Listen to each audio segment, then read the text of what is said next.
The mansion was grand, nestled between rolling hills and endless manicured gardens, but inside its towering walls lived a silence that money couldn't fix.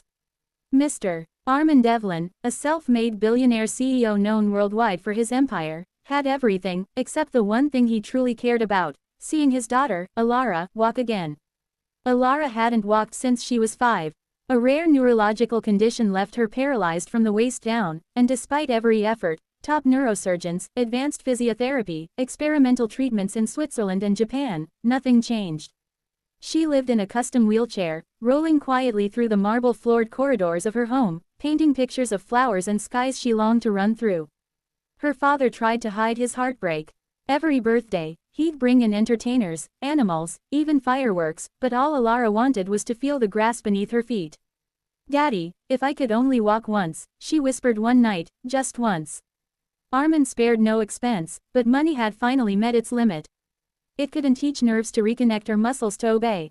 That's when the story shifted, on a cloudy morning that seemed just like any other. The Devlin estate employed hundreds of workers to maintain its gardens and grounds. Among them was Rafik, a poor but kind-hearted farmer who'd lost his land years ago and now worked odd jobs to support his family. His hands were rough, his boots old, but his eyes held the wisdom of someone who'd lived close to nature, close to life.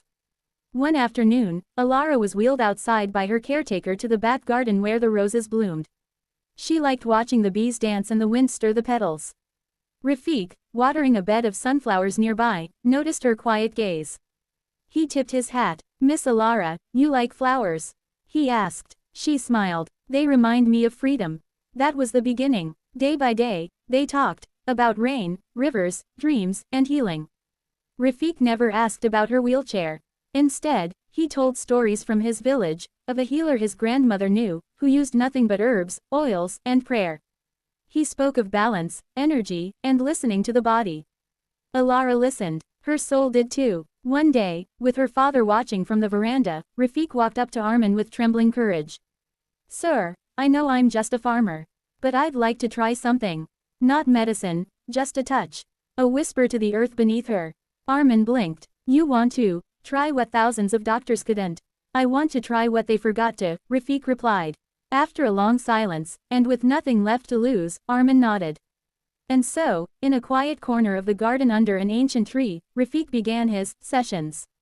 No machines, no needles, just Rafik, Alara, and the earth. He placed her bare feet on the grass, speaking softly in a language older than science. He guided her hands through breathing exercises, moved her legs gently, whispered stories of strength and spirit into her ears. Days passed, then weeks. She began to feel warmth in her toes. Her nurses said it was impossible, a phantom feeling. But Rafik simply smiled. It begins in the spirit before the body hears it. Then came the rainy morning that changed everything. The clouds were heavy, and Alara's chair was stuck in the soft mud. The caretaker had stepped away for a call, and she was alone, looking at the orchard ahead. Rafik, seeing her from a distance, called out. "Try." "What?" she replied. "Just try." She laughed. "You know I can't. Today, you can." With trembling arms, she placed her hands on the armrests, pushed herself forward, and then, instinctively, one foot found the ground.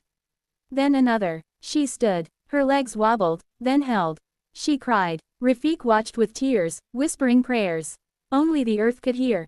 The caretaker screamed in shock. Armin ran from the house, stumbling over his own feet.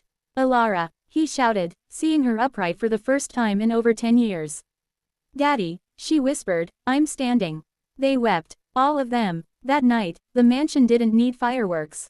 The stars were enough. News spread. Doctors came. Tests were done. Spontaneous neuroplasticity, one doctor said. Impossible recovery, said another. But Armin knew the truth went beyond science. It lived in Rafik's hands. In his belief. In something the world had long dismissed. Armin offered him money, millions. But Rafik declined. "I only wanted to help the child walk. That is enough." Still, Armin insisted. So Rafik asked for just one thing, a piece of land. Not a mansion, not a car, just a few acres, where he could grow healing herbs and teach others what he knew. Today, that land has become the Whispering Earth Center, where people from across the globe come not just to be healed, but to believe again. Alara walks now, not perfectly, but with pride.